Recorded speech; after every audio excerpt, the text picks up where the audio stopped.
അപ്പോൾ ഇതിനെയൊക്കെ എങ്ങനെയാണ് തിരുത്തുക? നേരത്തെ നടത്തിയ പ്രചാരണങ്ങൾ അത് പാളിപ്പോയിട്ടുണ്ടെങ്കിൽ അത് പിഴവാണ് എന്ന് തുറന്ന് സമ്മതിച്ചുകൊണ്ടായിരിക്കുമോ? അതോ ഈ പറയുന്ന ഭരണ നേട്ടങ്ങൾ തന്നെ പറഞ്ഞുകൊണ്ട് വേറെ രൂപത്തിൽ, ഇത് നമുക്കറിയാം PR സംവിധാനങ്ങൾ ഏതൊക്കെ രൂപത്തിലാണ് പ്രവർത്തിച്ചിരുന്നതെന്ന്.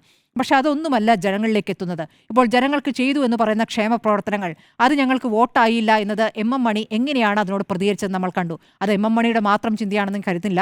MM മണി അത് ബ്ലണ്ടായി വേറെ രൂപത്തിൽ പറയുന്നു. പക്ഷേ ഈ നേതാക്കൾക്ക് പലർക്കും ഉള്ളിലുണ്ടാകുന്ന ഒരു ചോദ്യം അത് തന്നെയായിരിക്കും. കാരണം ഞങ്ങളിതാ ഈ തെരഞ്ഞെടുപ്പ് ഘട്ടത്തിൽ ഇതൊക്കെ ചെയ്തിട്ട് ഒരു മിനി ബജറ്റ് അവതരിപ്പിക്കുന്നു. ആ മിനി ബജറ്റിലൂടെ ഈ തദ്ദേശ തെരഞ്ഞെടുപ്പ് വിജയിക്കാമെന്നും അടുത്ത നിയമസഭാ തെരഞ്ഞെടുപ്പ് ആകുമ്പോഴേക്കും അതിൻ്റെ ഒരു വലിയ രൂപത്തിലേക്ക് പോയി അങ്ങനെ ജയിക്കാമെന്നും, അതാണല്ലോ 2020 നമ്മൾ കണ്ടാണ് കിറ്റ് ആ സമയത്ത് ഒരു വലിയ രീതിയിൽ ജനങ്ങളിലേക്ക് എത്താൻ കാരണം കോവിഡ് വിഷയമായിരുന്നു. അല്ലാതെ അതുവരെയുള്ള ഭരണം പൂർണ്ണമായും അതിൻ്റെ തൃപ്തിയിൽ കിട്ടിയ വോട്ടല്ല.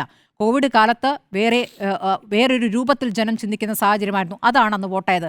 എന്ത് വിമർശനങ്ങൾ വരുമ്പോൾ ഞങ്ങൾക്കിതായി തുടർഭരണമുണ്ട്, നിങ്ങളാരാ ചോദിക്കാൻ എന്ന മട്ടിലാണ് മറുപടി പറഞ്ഞുകൊണ്ടിരിക്കുന്നത്. ആ വിമർശനങ്ങളോടുള്ള സമീപനത്തിലൊക്കെ ഒരു മാറ്റം ഉണ്ടാകുമോ എന്നുള്ളതാണ് ഈ പറയുന്ന നാളത്തെ യോഗം. നാളെ സെക്രട്ടേറിയറ്റ് ചേരുകയാണല്ലോ. ആ സെക്രട്ടേറിയറ്റിൽ എന്ത് തീരുമാനം വരുന്നു? ഇപ്പോൾ ഈ ശബരിമല സ്വർണ്ണക്കൊള്ളയുമായി ബന്ധപ്പെട്ട വലിയ തിരിച്ചടി ഉണ്ടാകുമ്പോൾ ഇപ്പോൾ പാർട്ടിയുടെ ഭാഗമായിരിക്കുന്ന ജില്ലാ കമ്മിറ്റി അംഗമായിരിക്കുന്ന പത്മകുമാറിനെതിരെ നടപടി എടുത്തുകൊണ്ടാണോ തിരുത്തൽ തുടങ്ങുക എന്നതാണ് അറിയേണ്ടത്.